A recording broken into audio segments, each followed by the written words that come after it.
ang timailhan nga kita dunay santos nga kinabuhi. Unsa man sagi number 1 nga timailhan sa tao nga santos o kinabuhi, kanang magsigig ampo, baga na kayog kubal sa tuhod, kanang magsigi og puasa, sigig simba, sigig kumpisal, mao na posible sad usa sad na siya sa mga timailhan. Pero ang number 1 gyud nga timailhan sa ako ning napanid-an, dili mahadlok mamatay.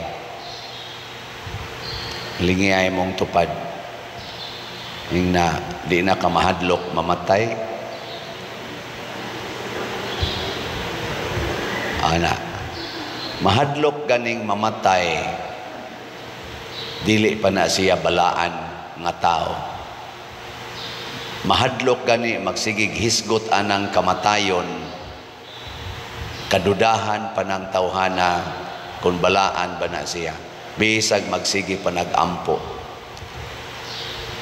Mas maayo pa nang wa mag-ampo pero sa tinud-anay di gyud mahadlok mamatay, kay murag maka ingon sad tanga balaan sa ding tawhana da. Nya unsa may timailhan sa mga taong dili mahadlok mamatay? Unsa man? Una, dili na magsigig pangitag kwarta. Kana gyud maoy unang timailhan sa taong di na mahadlok mamatay, di magsigig pangitag kwarta. Kay kana manggong kwarta dinhi sa kalibutan murag maunay gigamit nga security aron kunuhay dili ta mga matay. Kay dayon tag-ingon sus ugwa kay kwarta patay gyud ka. Mao din ano? Karong panahon na ugwa kay kwarta patay ka. Ana. Mura bag ang kwarta mo ay atong security. Si Kristo niingon siya, Jerusalem, Jerusalem, imong gipamatay ang imong mga propeta. Ako gusto kay kong mugakos nimo, pero hapit na sad ko nimo patya. Mao man itong style. Kanus ana to patyon ang Ginoo kung magsigi na tagpangitag kwarta. Kay di gyud pwede matud pa ni Kristo nga moalagad tas duha ka agalon, dili pwedeng alagaran ang Ginoo ug ang kwarta. Ngilingay mong tupad ning na ang samarong imong kwarta pinangga nimo o dili. Ning na kanang imong kwarta ba pinangga nimo o dili. Kay usahay pwede ragbiyaan ang pagrosaryo, pwede ragbiyaan ang pagsimba, basta ang pangwarta maunay muhasol. Sus musabot ra yung Ginoo pader kay saon man gyud nga panginabuhi man gyud ni, di lang sa karon mo simba kay ni amang gyud importante kayong buhatonon. Wa jud ko karosaryo pader permanente kay saon busy kayo sa opisina, busy kay ko sa akong trabaho, busy kay ko sa akong negosyo, hapit ako dili ka pahuway. Day kamo lang niya din kay mga buutan man kay mognaong month of rosary maron, niingon man ko pagka before pagani October 1, niingon man ko magrosaryo kita kada adlaw. Kinsa ninyo dinhi ang naka-perfect yod hangtod karon nga sa 31 ka adlaw sa Oktubre nakarosaryo gyud mo labing menos o sa kamisteryohan ta sa kamot isa gyud. Wa man kaabot og 1/3 kajutay ra ninyo dinhi samot na gining ato mga online parishioners nya unsa gisagad rason nga wa gyud karosaryo, busy gyud, busy, kapoy na kapoy, or wa kay ko kakita og value na kanang maong pagampo makahatag nako og security sa kinabuhi. Una diri sa atong unang pagbasa mga igsoon, giklaro gyud ni San Pablo, lig-una ang inyong kaugalingon diha sa pagpakighiusa sa Ginoo pinaagi sa iyang dakong gahom.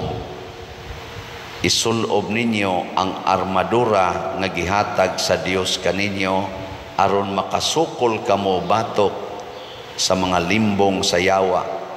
Kay wala kita makig-away batok sa mga tao kundili batok sa mga daotang espirituhanong gahom diha sa kalangitan, sa mga hari, sa mga anaa sa gahom o sa pangulo niining kalibutan na sa kangit-ngit. Dinhis kalibutan dili tao atong kontra ang yawa, ang gahom sa kangit-ngit, the prince of darkness. Di na mabuntog og kwarta ang yawa. Ang armadura nga atong isulob, gimension man ni San Pablo dire, importante kay ni. Ako lang sang i-repeat ha. Nanani sa Ephesians chapter 6. Gamita ang kamatuuran, truth, ingon nga bakos. Kanang mga sundao magbakos muna sila. Ang ibakos din nato kamatuuran. Ang pagkamatarong ingon nga salipod sa inyong dughan. Nganong naamnas dughan gibutang kay ang kasing-kasing man maoy kinahanglang himoong matarong sing-kasing. Ang kadasig sa pagsangyaw sa maayong balita sa kalinaw ingon nga inyong sapatos. Kanang pagsangyaw sa maayong balita maunay mo dasig nato paglakaw, dili ang pagpangitag kwarta. Muna ang mga misyonero, sila si Pedro Calungsod, sila si Lorenzo Ruiz, nangabot nga to sa laing lugar dito gani gipamatay sila. Ang nagdasig nila ato ang ilagyong gugma sa pagsangyaw sa maayong balita.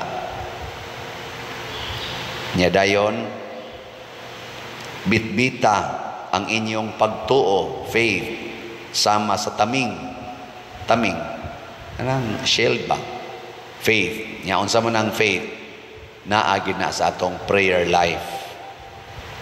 Taming kay pinaagi niini makapalong kamo sa tanang nagsiga nga mga udyong nga ipana kaninyo sa yawa. Kana kunong yawa mga igsoon 24/7 sige nagtira nato sa iyang pana aron maigo taog. Dili nimo pirming iisa imong taming igo yug ka. Ngiling nga imong tupad ina pila nay igo nimo. Nakapila na ka na igo. Ay na ba? Oh, mga naong ninyo. So, pila nagkakabuok, nagtaroy diha ninyo, mga panakay. Wa man mo rosaryo. Nya, iisa na yun. Magrosaryo ka, magampo ka, di ka madutlan. Pero mayon ka, ada, kapoy, igo na liog na yun. Kupo-kupo na yun ka. Buhatak kining, napatoy, mantungo sa akani, nindot kayo ni. Og ikalo ninyo ang kaluwasan, ingon nga panalipod sa ulo, helmet. Di ba? Mabuak man ganing na to. Kinahanglan ang atong ibutang dinhi, pasabot ang atong hunahuna, magsigi og pangandoy og kaluwasan. Kanang eternal life. Munang naingon si Kristo, set your minds on heavenly things. Hasta sa si San Pablo, set your minds on heaven, not on earth. Mo'y hunahunaon ba nga? Malangit yug ko. Nya dayon, kani, og gamita ang pulong sa Dios, Word of God, sama sa espada nga gihatag kaninyo sa Espiritu. Ang pulong sa Dios mao na ginay atong pangdunggab sa atong kontra. Muna kana si San Miguel Arcangel, kita mong San Miguel Arcangel gadam nag-espada no nya iyang kontra yawa. Di man guna madutlan ang yawa sa espada. Para nako ang kanang iyang espada simbolik na sa pulong sa Dios. Ang ato ra gyud pangkontra sa yawa pulong sa Dios nga atong puy-an. Matud pa ni Kristo, ang akong pulong mas hait pa kaysa duhay suwab nga espada, two-edged sword. Na ako lang ning gisgutan kay kung naa na ni nato sangkap na taaning armaduras Ginoo, din agita mahadlok mamatay. Wala gyud. Di na sa ta magsigpangitaan ng kwarta, di na ta magsigpangitaan ng dungog, kanang daygon gyud ta nga pakpakan gyud ta. Musugot na tag patyon, musugot ra tag daog-daogon, musugot ra taog biay-biayon. Nga naman, ang importante kahibaw ta nga atong gibuhat para sa kaluwasan.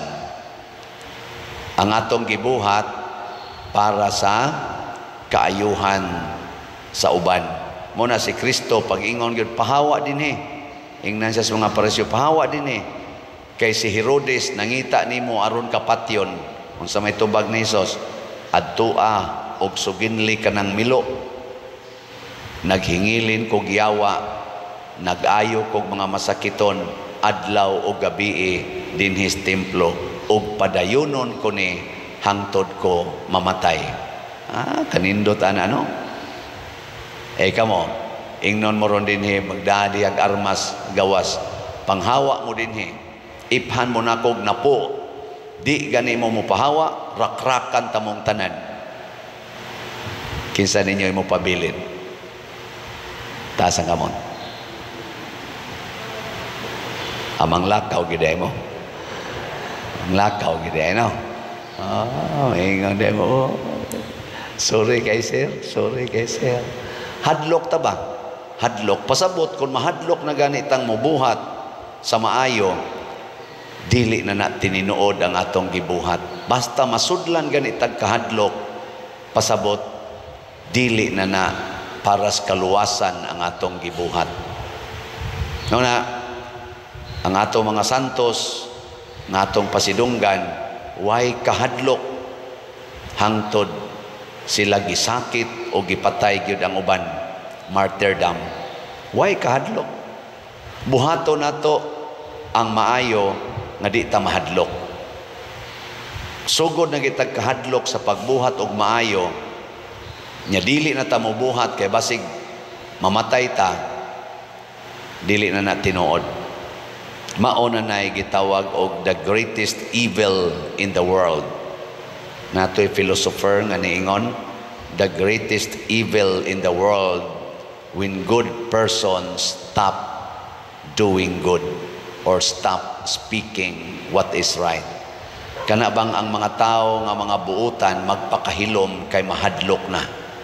Kay ang style gid aning mga dautan, ila gid ng pahilomon ang mga buutan.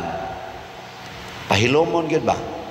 Nya mohilom ganitang mga buutan, kitang kasigig simba, mohilom na ganita, kay nahadlok na tang mubuhat, unsay gisultis Ginoo, mauna na the greatest evil in the world. Nga naman, nisunod naman ta siyawa. Muna kamong mga asawa, ayaw gyud mong hunong sa pagsigig ingon sa inyong bana, I love you very much. Bisan pagtamparuson kas imong asawa, imong bana, kulatahon kas imong bana, ingna gyud, this cannot change my love for you. Na ingnon kas imong bana, sige parong dagyaw-yaw luod kay kagnaong animala ka, sulti kag I love you, patyon tagyog ka. Nya moingon din ka, in the morning, afternoon, and evening, nothing gonna change my love for you.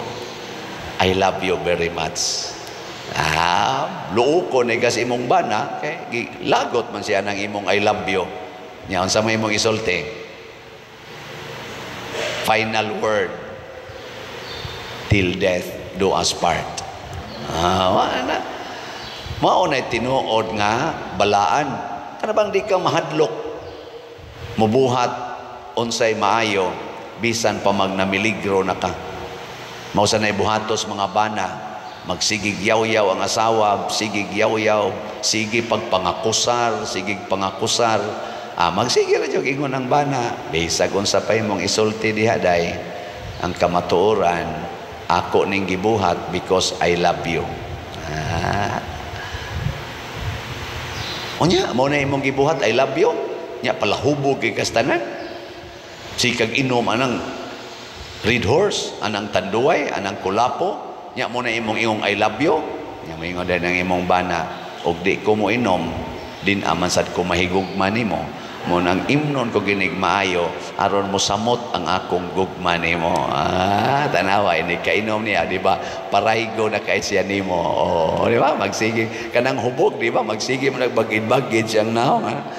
Ana ganing hubog mo istorya nako, ang naong hapit na lang imumo sa kong naong.